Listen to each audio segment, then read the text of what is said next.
we wanted to burn smudge and sage, but we can't. So we're just going to read. Do you want to say anything? No. No. Said it all. Yeah. It started off. This is a thing that happened to me. I literally found some animal bones outside my house. Anyway, I live on a main road, and they were just there, and they were weathered. They weren't kind of they didn't have anything on them, so they were really old. So I started writing this.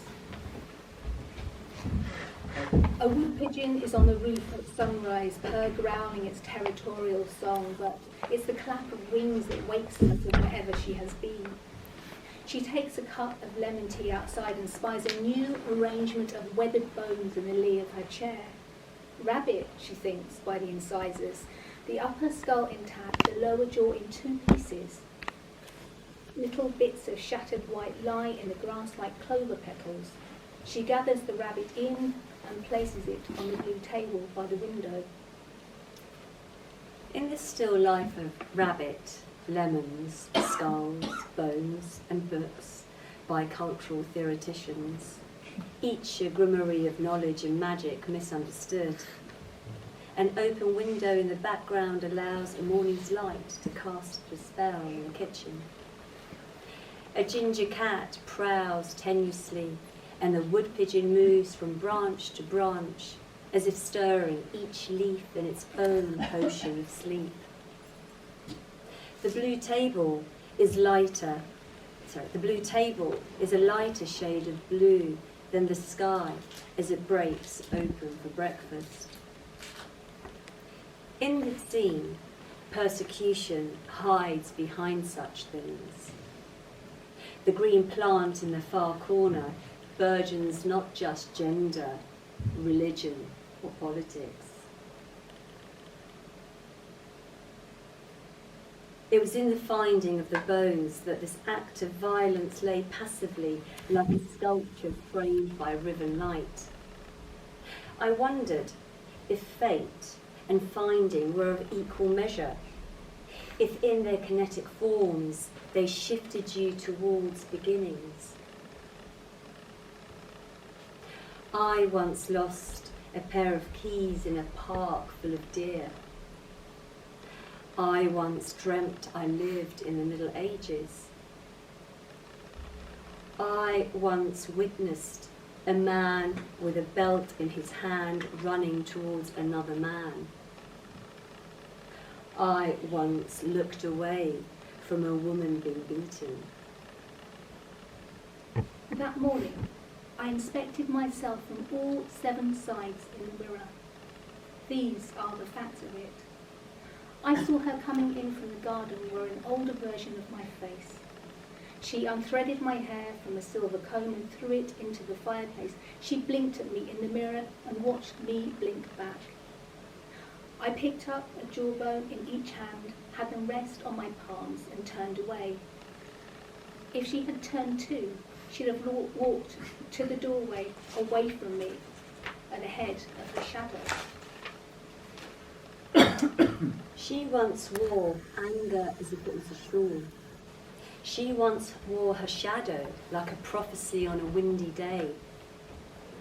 She once saw the boundaries of age on the surface of a lake rippled with testimony.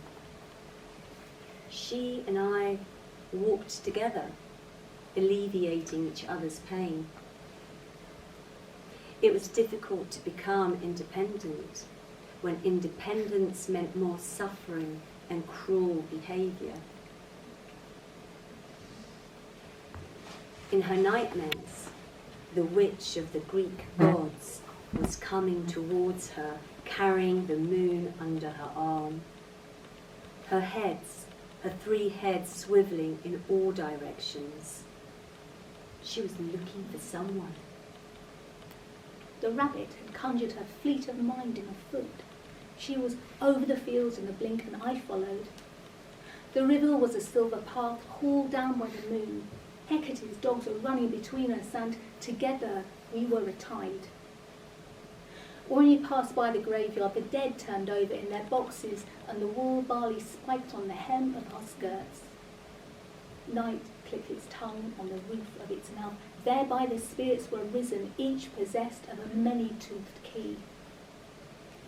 The rain, the morning rain, brought slugs to the table, and snails in their hundreds pebbled around plant life like magic stones, leading her to a potion.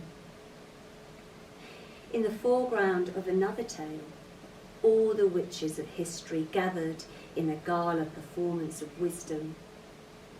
There too the women were persecuted for their expertise, and fear boiled not in their cauldrons, but in the minds of supposed rational men. And if guilt shrivel the slugs like salt, then I am 1,000 flakes pouring.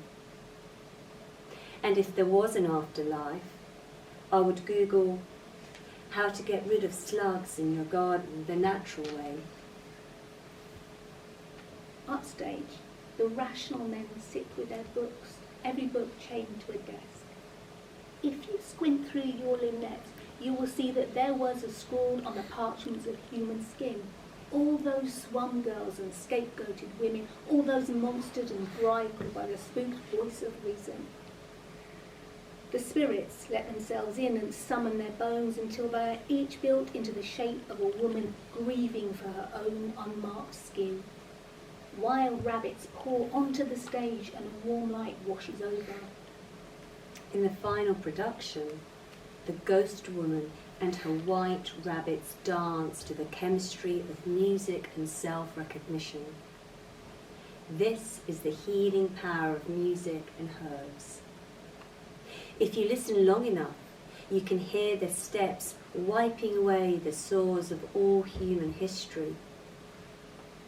When the dance is over, the shape of the woman walks over to the rational men and writes in their books, "Love is a complex neurobiological phenomenon." When the house lights flicker on, a woman walks over to the blue table as the audience drifts away.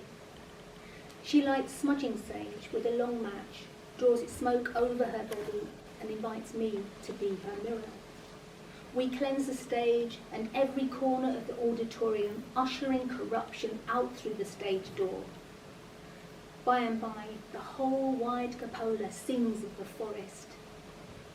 You cannot control nature. You cannot assimilate millions elsewhere. You cannot allow the dead to be dead without recognition. Even that's not enough. You must pick up the slugs and eat them.